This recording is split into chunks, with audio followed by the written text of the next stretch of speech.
En este año 2016 se cumple el cuarto centenario de la muerte de William Shakespeare. Al calor de esta celebración están ocurriendo ya muchas cosas, pero en nuestro programa hoy nos vamos a centrar en una de las primeras, que es muy interesante, y es un proyecto de reescrituras en el género de la novela de las obras de teatro de este autor. La editorial que propone este proyecto, que lo propone y que además lo está llevando a cabo, es la editorial Hogarth. Es una editorial muy importante y de la que vamos a hablar a continuación. De este proyecto que a mí me parece muy interesante, aunque quizá no sea nuevo. Esto nos lo va a explicar la catedrática de Filología Inglesa de nuestra universidad, la profesora Ángeles de la Concha. Bienvenida. Muchas gracias. Sí, es un proyecto muy interesante, cierto que no absolutamente novedoso, porque anteriormente se han llevado a cabo reescrituras y muy buenas de obras de Shakespeare, igual que se han llevado al cine y situadas en otras épocas históricas, sobre todo en nuestra época, además también contemporánea.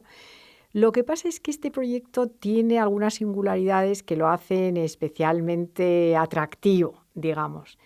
Y yo creo que la principal es que es un proyecto sistemático, o sea, no solamente se hace una obra por aquí, otra por allá, sino que se hace, pues de momento hay programadas 8 obras. Y además se han seleccionado con mucho cuidado los autores.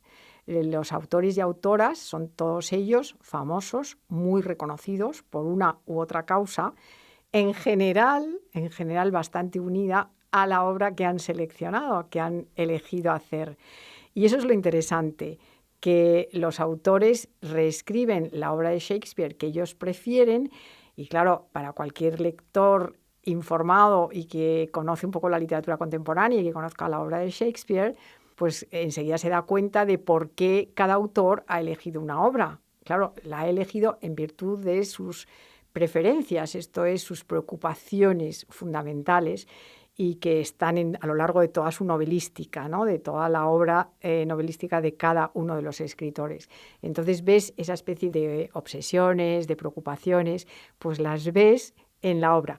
Y lo interesante además es que estas obras, aparte del sistematizado del proyecto que te comento, y de las peculiaridades de cada una en función de los escritores que van a situar cada una de estas obras en nuestras circunstancias contemporáneas, pues lo interesante, como te digo, es leerlas en diálogo con la obra de Shakespeare.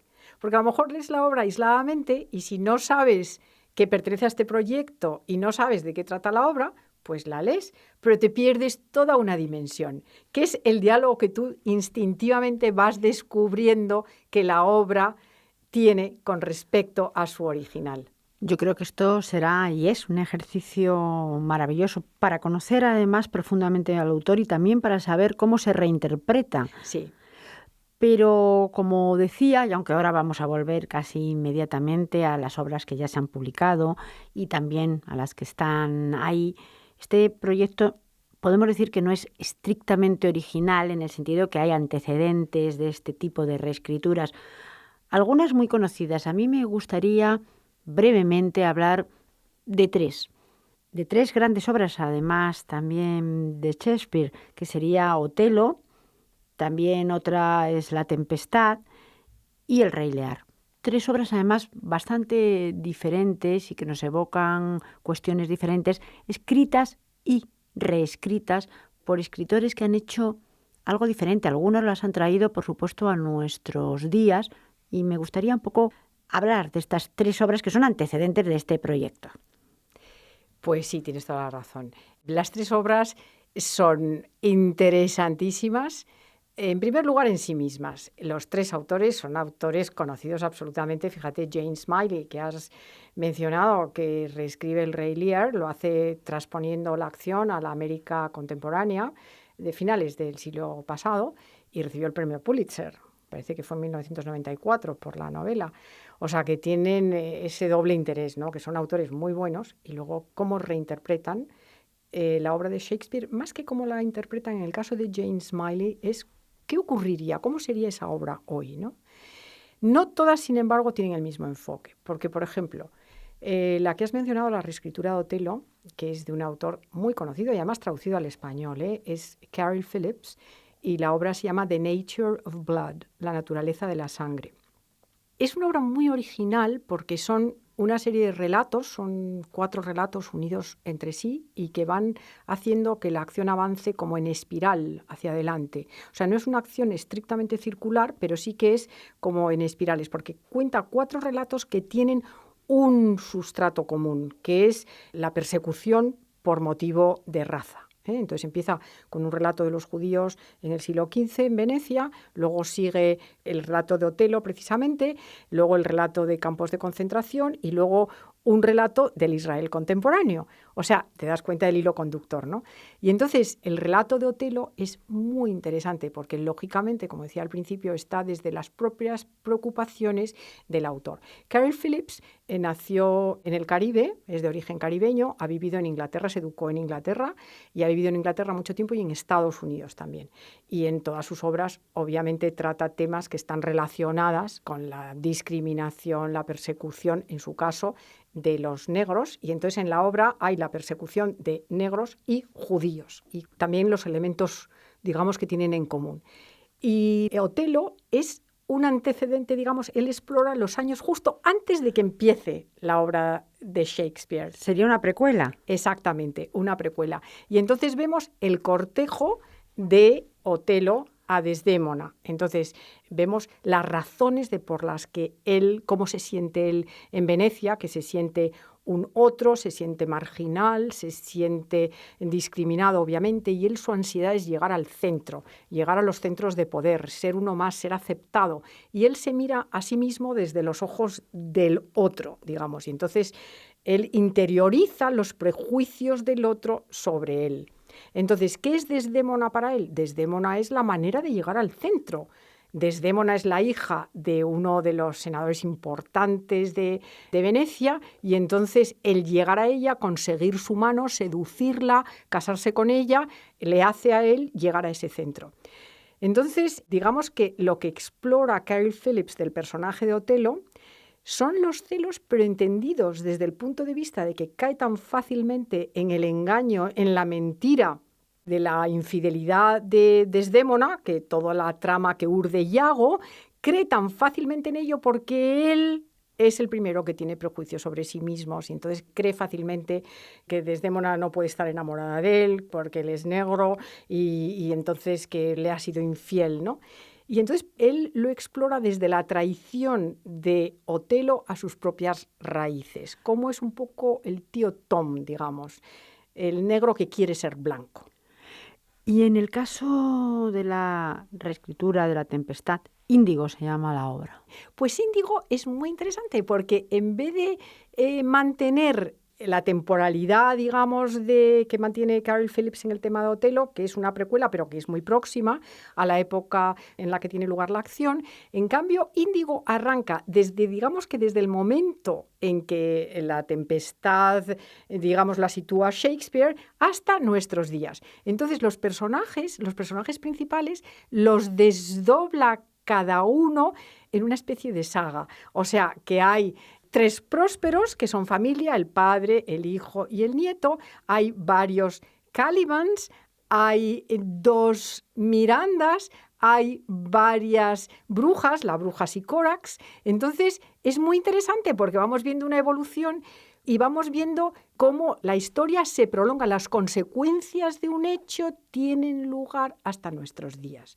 Entonces, si en un momento hubo una colonización territorial por las armas, digamos una empresa civilizadora en un sentido que tuvo su contrapartida de violencia, de ocupación, de colonialismo, se prolonga en la historia con la descolonización, con todos los procesos de descolonización, particularmente de las colonias inglesas y en este caso las colonias del Caribe. Bueno, parte ya sabes que es americano y otra parte inglés. Concretamente esto es la isla de St. Kitts y cómo llega hasta nuestros días las consecuencias en una colonización diferente, que es una colonización económica.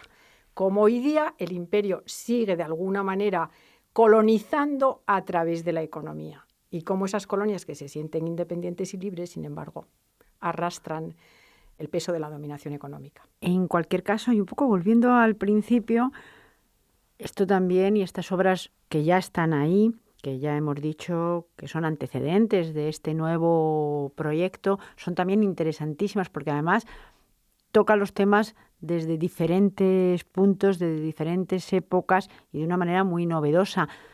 ¿Cuáles serían las diferencias o las similitudes con este nuevo proyecto de la editorial Hogarth? ¿Cuáles serían, por tanto, porque estamos hablando también de escritores importantes, de obras importantes, que reescriben otras obras tan importantes como las que se puedan hacer ahora? Pues yo creo que, como te he dicho antes, la diferencia fundamental es que es un proyecto que está muy pensado. Está sistematizado todo. ¿Qué obras van a salir en primer lugar? Está programada la publicación de cada una de las obras. Se ha elegido deliberadamente autores o autoras en cuyas novelas se encuentran preocupaciones ya que pueden conectarlas con las preocupaciones que surgen, o que son las más importantes los temas más importantes que trata cada una de las obras de Shakespeare que eligen. O sea, en vez de ser iniciativas sueltas, como ha ocurrido hasta ahora, pues es una programación. Y claro, tiene el interés de que ya de alguna manera hay un proyecto, como su propio nombre indica. ¿Y habrá una especie de hilo conductor o cada autor hará un poco lo que quiera también? Yo creo que cada autor va a hacer lo que quiera. Yo por las entrevistas que he ido viendo, en internet ya sabes que tienes muchísima información y se han ido publicando y ahora mismo se puede encontrar en YouTube, por ejemplo, un programa en que 5 autores hablan de por qué han elegido la obra y qué es lo que más les gusta del conjunto de la obra de Shakespeare y cuáles son sus razones. O sea que ya aparece de alguna manera claro. Podemos hablar, por ejemplo, de una de las primeras, ¿no? La primera reescritura de Gap of Time, que es una reescritura de Cuento de invierno y está a disposición de todos y se puede hacer ya esa lectura en diálogo. Sí, es muy interesante. Todavía no se ha traducido al español, o sea que estará próxima la traducción. Y evidentemente hay muchísimas concomitancias. Para empezar, la autora, Jeanette Winterson. Jeanette Winterson es una autora muy controvertida y muy famosa en Inglaterra, precisamente además por la controversia que han despertado muchas de sus obras en muchos sentidos. También por su vida privada, porque a ella le gusta de vez en cuando soltar elementos de su vida privada que van a contribuir a esta controversia, no solamente la obra, sino también ella. Jeanette Winterson fue una niña abandonada por sus padres, recogida y adoptada por un matrimonio perteneciente a una secta protestante absolutamente estricta, episcopaliana, y que además la adoptó con el ánimo de convertirla en predicadora. Entonces, una familia pues muy, muy opresiva desde el punto de vista del control del comportamiento y del control religioso. Ella se sintió muy ahogada y particularmente más cuando descubrió su orientación sexual. Ella es lesbiana y no lo oculta para nada. Y ya tenemos 2 elementos muy importantes, que aparecen además muy en su obra, muy repetidamente. Tiene una obra absolutamente autobiográfica, su primera obra, que se llama Oranges are not the only fruit, fruta prohibida, se tradujo en español. Casi toda su obra está traducida en español o gran parte de sus novelas. Y entonces es una obra, pues como te digo, novelada, se lee de una manera muy ágil, muy bien, porque es un ambiente muy dickensiano, con unos padres, pues surrealistas, claro. Y fíjate tú, educarla para ser predicadora, surrealista todo. Y ella, pues como una visión ingenua, inocente, de una niña, porque la escribe desde el punto de vista de la mirada pues infantil y preadolescente, ¿no? Bueno, pues ya tenemos Perdita, el personaje de Cuento de invierno, que es una niña a la que se abandona porque su padre piensa que es producto de una relación de la infidelidad de su mujer con su íntimo amigo, ¿no? Entonces, ella se sentía identificada con Perdita, primero porque ella había sido una niña abandonada y Perdita también. The Gap of Time, no sé qué título le pondrán en español, pero literalmente sería el hueco del tiempo o el espacio del tiempo ese que falta, es la historia de Perdita. Y entonces es, pues cómo interpreta ella la historia de esa niña abandonada. Pero luego tenemos el tema de la homosexualidad. Ella, como te digo, es lesbiana. Y entonces en la obra hay una relación muy insinuada, que la crítica la ha querido ver, pero en fin, de esas amistades un poco homoeróticas, digamos, de adolescencia, de esos amigos íntimos, que luego ya pueden ser bisexuales porque la teoría de Jeanette Winterson sobre la homosexualidad, que es muy interesante, ella dice que no es algo biológico, una orientación sexual fija determinada, sino que tú te enamoras de la persona. La persona que despierta ese amor puede ser, bueno, pues puede ser un hombre o puede ser una mujer y que te sorprende a ti misma y que a ti misma te perturba. Y entonces, pues claro, se presta mucho porque los celos en la obra del rey de Sicilia, Leontes, de su íntimo amigo de toda la vida, el rey de Bohemia, Polixeno, puede tener un tinte homosexual que ella explota mucho en la novela. Y El mercader de Venecia, que ya está ahí, de un escritor curiosamente inglés, de origen judío, por lo tanto parece también buscado, pues muy bien buscado. Pues está muy bien buscado porque la obra además, si las dos últimas novelas del autor, que se llama Howard Jacobson, pues han abordado el tema de los judíos en Inglaterra y además de una manera original y muy, muy interesante. La última novela, que se llama J, por la letra de judío, pues es una especie de distopía futurista, pero de un futuro no muy lejano, al estilo, sin ser exactamente, pero al estilo, por ejemplo, de 1984, de Orwell. Y entonces se explora como este resurgir del antisemitismo propiciado por el Estado de Israel, porque cada vez se critica de una manera más fuerte a los israelíes, se les acusa de que hacen lo mismo que se hizo con ellos, y cada vez ese ambiente es más fuerte, y luego pues con el ambiente que tenemos de ISIS, contra los judíos, del Estado Islámico, que quieren pasar. Entonces, la obra de alguna manera prevé un posible resurgir de eso en Inglaterra. La obra ya sabemos el nombre, todavía no sabemos el argumento. Se llama Yo me llamo Shylock. Y para acabar este programa estamos, y supongo que seguro vamos a hacer muchas más cosas en torno a la figura del gran autor de William Shakespeare, pero la profesora Ángeles de la Concha es una especialista también en el autor. ¿Qué podríamos decir cuando se ha escrito, y en el caso de Ángeles de la Concha, ha escrito sobre este autor y mucho? Bueno, pues mira, nosotros editamos en la UNED precisamente un volumen que yo coordiné, que se titula Shakespeare en la imaginación contemporánea, revisiones y reescrituras de su obra. Y la portada reproduce un cuadro, bueno, de unos libros así por encima de una mesa, como que es una asociación así con las obras tanto de Shakespeare como sobre Shakespeare. Y luego toma un par de versos de un soneto de Shakespeare que a mí me encanta, que termina, que es al amigo amado, y que dice: mientras que al ser humano le quede aliento y puedan ver sus ojos, tendrá este poema vida y tú vivirás por él, a través de él. Y entonces eso es lo que hace que Shakespeare sea un autor inmortal y universal, que su obra no solamente existe en cuanto a su obra, sino que despierta continuamente la imaginación de recrear, volver sobre él, explorar, no solamente desde el punto de vista de la crítica, no solo desde la representación de sus obras, sino que se considera que sus obras son tan actuales que hoy mismo tendrían actualidad, nos dirían cosas. Pues muchísimas gracias, profesora Ángeles de la Concha. Bueno, pues muchas gracias a vosotros por invitarme hoy.